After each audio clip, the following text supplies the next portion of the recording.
Total মোটরসাইকেলের লাইফলাইনটা যদি আমরা একটু ঠান্ডা মাথায় খেয়াল করি তাহলে এর মধ্যে আমরা টোটাল দুইটা ক্যাটাগরির পার্টস পাবো। প্রথম ক্যাটাগরি হচ্ছে স্বল্পমেয়াদী পার্টস, যেমন brake shoe, brake pad, engine oil. আর আরেকটা হচ্ছে দীর্ঘমেয়াদী পার্টস, যেমন tyre, clutch cable, accelerator cable অথবা মোটরসাইকেলের চেইন।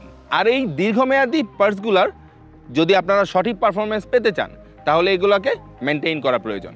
আর সেই সুবাদেই আমরা আজকে আপনাদের সাথে শেয়ার করব কিভাবে আপনি আপনার মোটরসাইকেলের চেইন মেনটেন করবেন।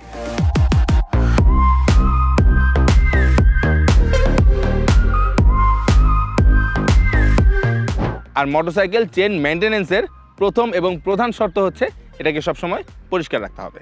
মোটরসাইকেলের চেইন পরিষ্কার রাখার পাশাপাশি আরেকটা ইম্পর্টেন্ট ফ্যাক্ট হচ্ছে চেইনটাকে অলওয়েজ সঠিক লুপ করতে হবে। সঠিক লুপ কেন বললাম? কারণ আমরা অনেকেই অনেক সময় সার্ভিস সেন্টারে পোড়া তেলগুলা ব্যবহার করি এটাকে লুপ করার জন্য, যেটা আসলে ঠিক না। আপনি একটা জিনিস খেয়াল করে দেখেন, আমরা প্রথমেই বলতেছি আপনার চেনটাকে পরিষ্কার রাখতে হবে, আর দ্বিতীয়ত আপনি চেনটাকে পরিষ্কার করার পরে যদি এটা লুপ করার জন্য একটা ময়লা তেল ব্যবহার করেন তাহলে কিন্তু হলো না। বর্তমান সময়ে বাজারে এখন অনেক ভালো ব্র্যান্ডের ভালো ভালো চেন লুপ পাওয়া যায়, আপনারা একটু স্টাডি করলে কিন্তু চেন লুপ পেয়ে যাবেন। তাই আমি আপনাদেরকে বললাম যে মোটরসাইকেলের চেনটাকে পরিষ্কার করার সাথে সাথে সঠিক লুপ দিয়ে লুপ করে রাখতে হবে। মোটরসাইকেল চেন মেনটেন্যান্সের আরেকটা গুরুত্বপূর্ণ জায়গা হচ্ছে চেনটাকে সঠিকভাবে অ্যাডজাস্ট করতে হবে। আমরা অনেক সময় এই অ্যাডজাস্টমেন্টের সঠিক ট্রিকটা কিন্তু ধরতে পারি না। সার্ভিস সেন্টারে নিয়ে যাই, অনেক সময় বলি চেনের শব্দ হচ্ছে বা চেনটা টাইট হয়ে গেছে, ঢিলা হয়ে গেছে। এই টোটাল অ্যাডজাস্টমেন্টটা আপনারা নিজেরা যদি না পারেন অবশ্যই একটা ভালো টেকনিশিয়ান দ্বারা একটা সঠিক সার্ভিস সেন্টার থেকে করে নেবেন। তবে হ্যাঁ, আপনারা নিজেরা ঠিক করতে না পারলেও আপনারা কিন্তু চেক করতে পারবেন আপনার চেনের অ্যাডজাস্টমেন্টটা ঠিক আছে কিনা। আর এটা চেক করার খুব ইজিয়েস্ট একটা ওয়ে হচ্ছে আপনার বাইকের পেছনের সুইংআমে আপনি দেখতে পারবেন এখানে একটা অ্যাডজাস্টার দেওয়া আছে, যেটা দিয়ে আসলে চেনটাকে অ্যাডজাস্ট করা হয়, ঢিলা করা হয় বা টাইট করা হয়। পাশাপাশি এটার মেজারমেন্টার একটা স্কেল দেওয়া আছে, যেটা আসলে পেছনের চাকার নাটের সাথে আপনারা দেখতে পাবেন। এই স্কেলটার দাগগুলো ডান পাশে এবং বাম পাশের স্কেল অ্যাকুরেটলি সেম আছে কিনা এটা আপনাকে দেখতে হবে। আর এই সেমটা যদি না থাকে তাহলে আপনার বুঝতে হবে আপনার চেন অ্যাডজাস্টমেন্টের অথবা আপনার চেনটা সঠিকভাবে সেট করা হয় নাই। তো এটা আপনারা নিজেরা চেক করতে পারবেন। অনেক সময় মেকানিকরা একটু তাড়াহুড়ায় করে ভুল করে থাকে বা অভিজ্ঞ মেকানিক না থাকলেই ভুলটা করে থাকে। তো আপনারা নিজেরা সেট করতে না পারলেও বা অ্যাডজাস্ট করতে না পারলেও এই জিনিসটা কিন্তু চেক করতে পারবেন। আর আরেকটা ব্যাপার হচ্ছে আপনারা খেয়াল রাখবেন যে এই চেনটা খুব বেশি ঢিলা হয়ে গেছে কিনা।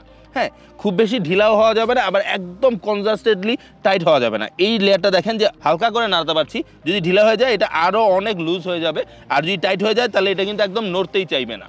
তো এই জিনিসগুলো বেসিক ব্যাপারগুলো আপনারা চেক করতে পারবেন। আর যদি অ্যাডজাস্ট করতে চান তাহলে অবশ্যই আমি বলবো অভিজ্ঞ মেকানিকের সাথে যোগাযোগ করুন।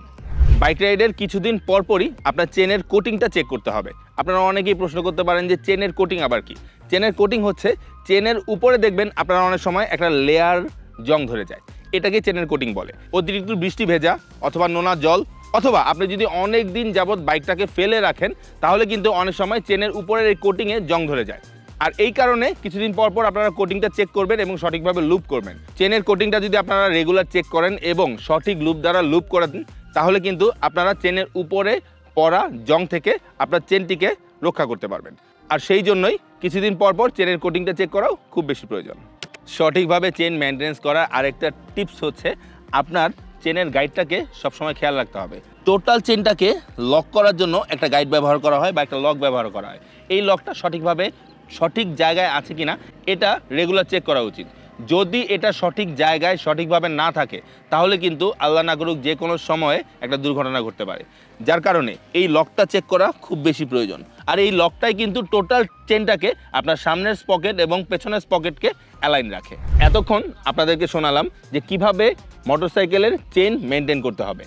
পাশাপাশি আমরা একটা সতর্কতা দিতে চাই আপনাদেরকে যে বাসা বাড়িতে অভিজ্ঞতা ছাড়া আমরা অনেকেই চেন লুপ করতে যেয়ে বা পরিষ্কার করতে যেয়ে দুর্ঘটনার শিকার হই।